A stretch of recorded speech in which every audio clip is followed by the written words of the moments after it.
نبی پاک صلی اللہ تعالی علیہ وسلم کی حدیث اور روایت کرتے ہیں حضرت سلمان فارسی رضی اللہ تعالیٰ عنہ، اور ساتھ ہیں سیدنا بلال حبشی رضی اللہ تعالیٰ عنہ۔ فرماتے ہیں ہم نہ گھر سے نکلے، حضور نے فرمایا ذرا جلدی چلو، ایک ضروری کام ہے۔ فرماتے ہیں بڑی تیزی کے ساتھ آج روٹین سے ہٹ کر محبوب نے تیز تیز قدم مبارک اٹھائے، تیز تیز، اور فرماتے ہیں ایک گلی ہم نے کراس کی، دوسری گلی میں جو پہنچے تو پھٹے پرانے کپڑے، سادی سی بی بی، اور حالت بتاتی تھی کہ بیچاری کسی غریب گھر کی ہے۔ وہ سڑک پہ کھڑی تھی اور رو رہی تھی۔ میرے کریم رسول نے فرمایا بلال اسے پوچھو کیا مسئلہ ہے، کیوں روتی ہے؟ تو حضرت سلمان عرض کرتے ہیں میں نے کہا حضور میں پوچھ لیتا ہوں، آپ جائیے، کام بڑا ضروری ہے جو نکلیں، میں معلومات کرتا ہوں۔ تو محبوب نے فرمایا نہیں، اس کے آنسو پوچھنے سے ضروری کوئی کام بھی نہیں، پہلے اس کی داد رسی ہوگی، اسے پہلے پوچھا جائے گا۔ روتے نہیں رہتے لوگ گھروں میں، لوگ گزر نہیں جاتے چپ کر کے؟ کتنے لوگ تڑپتے، کون احساس کرتا ہے؟ نبی پاک سید عالم صلی اللہ علیہ وسلم رکے اور اس خاتون سے پوچھا کیا بات ہے؟ اس نے کہا کہ بات کوئی بھی نہیں، میرا ایک ہی موٹا سا مسئلہ ہے۔ کہا وہ کیا؟ کہنے لگی میں غریب ہوں، اور غریبی بذات خود بہت بڑا گناہ ہوتی ہے، لوگ بڑا جرم سمجھتے ہیں اس کو بذات خود۔ میں نے شروع میں کہا نا کہ مذہبی سٹیج کی بھی صدارت غریب آدمی نہیں کر سکتا، کیونکہ غریب جو ہوا جد کول دتھی ہونی انہیں نیڑے بہنا ہے نا جی، جد کول نہیں انہیں تو پیچھے جا کے بہنا اینڈ تے، جد کول کیڑا دتھی ہے۔ اس سٹیج پہ بھی غریب آدمی کی صدارت نہیں ممکن ہو ہی نہیں سکتا۔ میرے رسول پاک سید عالم صلی اللہ تعالی علیہ وآلہ وسلم نے فرمایا پہلے اسے پوچھو کیا مسئلہ ہے۔ وہ کہنے لگی میں غریب ہوں، بوڑھی ہو گئی ہوں، ساری زندگی غلامی میں گزاری ہے، تیل لینے آئی تھی 5 دینار کا، بوتل میں تیل بھروایا ہے، اور اب بوڑھی ہوں نا تو کمر درد کرتی ہے، پیر پیچھے موڑا ہے تو میں گری ہوں، تیل زمین پی گئی ہے، اب زمین تو واپس نہیں کرتی، لیکن واپس جاؤں گی تو ایک یہودی عورت کی ملازمہ ہوں، وہ درے سے مارے گی، کھال ادھیڑ دے گی، میں بڑی پریشان ہوں، اب نہیں مار کھائی جاتی، ہڈیاں بوڑھی ہیں، قربان جاؤں۔ حضرت بلال کو حضور نے حکم دیا، فرمایا دوڑ کے گھر جا 5 دینار لا۔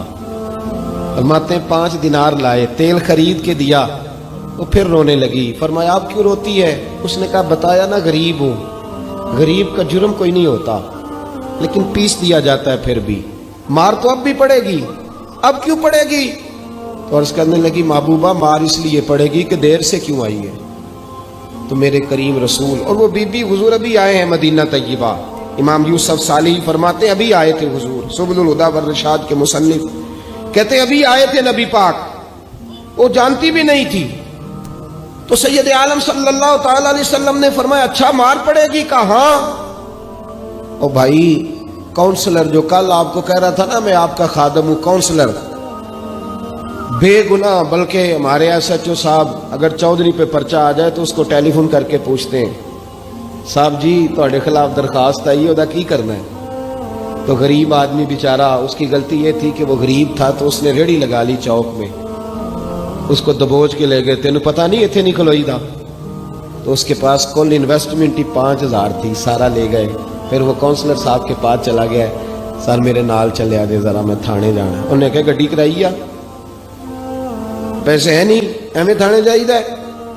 اب وہ گاڑی لایا ہے، پتہ نہیں کہاں سے لایا ہے، تھانے پہنچا ہے، اور یہ ہے ہمارا حال کہ وہ SHO بھی بیٹھا ہے کرسی پہ اور کونسلر بھی کرسی پہ بیٹھا، اور وہ غریب پیروں میں بیٹھا ہے اور ہاتھ باندھ کے کہہ رہا میری ریڑھی دے چھڈو، میریاں 4 دھیاں نے تو میں شامی کھانا کھڑنا ہے۔ کدھر گیا امت کا وہ ذوق؟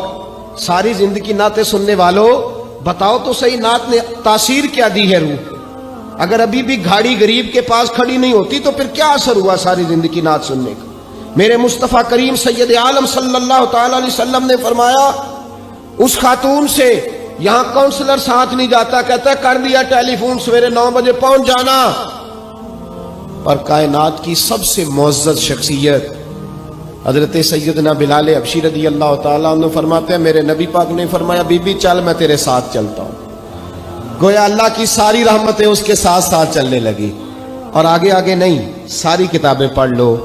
وہ پھٹے پرانے کپڑوں والی بی بی آگے آگے اور اللہ کے کریم رسول پیچھے پیچھے. ساری گلیاں اس نے پھرائی، مدینے کی صحرا آ گیا. ایک دروازے پہ دستک دی سے مالکن آئی. وہ بی بی بعد میں کہتی ہے میں بھی بڑی ڈاڈی تھی، طاقت ہی نہیں تھی میرے سامنے کو کھڑا ہو سکے، لیکن جب میں باہر نکلی تو میں نے نور کے حالے میں لپٹی ہوئی ایک عظیم ہستی کو دیکھا.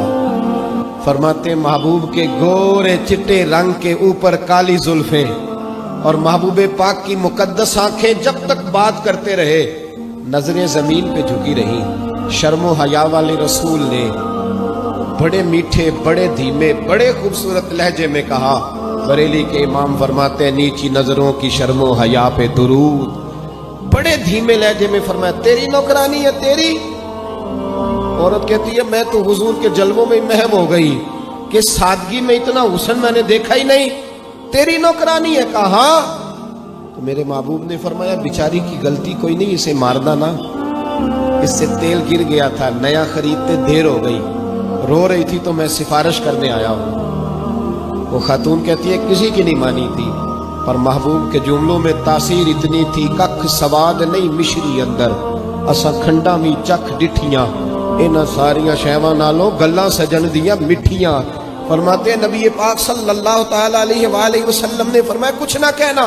کہنے لگی نہیں کہتی، میرا وعدہ رہا، کچھ نہیں کہوں گی. اب میرے حبیب نے پھر نظر اٹھائی اور اس غریبنی کی طرف دیکھا اور فرمایا تو اگر کہے تو میں جاؤں، تو اگر کہے تو میں خود بھیک دے، خود ہی کہے منگتے کا بھلا ہو، تو اگر کہے تو میں جاؤں.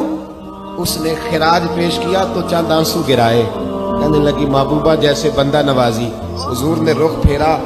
حضرت بلال کہتے میں پیچھے رہ گیا تو وہ دونوں بیبیاں دوڑ کے میرے پاس آئی. کہنے لگی بتا تو صحیح ہے کون، یہ بتا تو صحیح کون تھے. تو حضرت بلال کہنے لگی تم نہیں جانتے. جناب بلال فرمانے لگے یہی تو ہیں جنہیں اللہ نے سچا رسول بنا کے بھیجا ہے. بیبیاں دوڑ کے آئیں. کہنے لگی محبوبہ دروازے تک آئے ہو تو خالی تو نہ لوٹاؤ، مہربانی فرماؤ ہمیں بھی کلمہ پڑھا دو. بھائی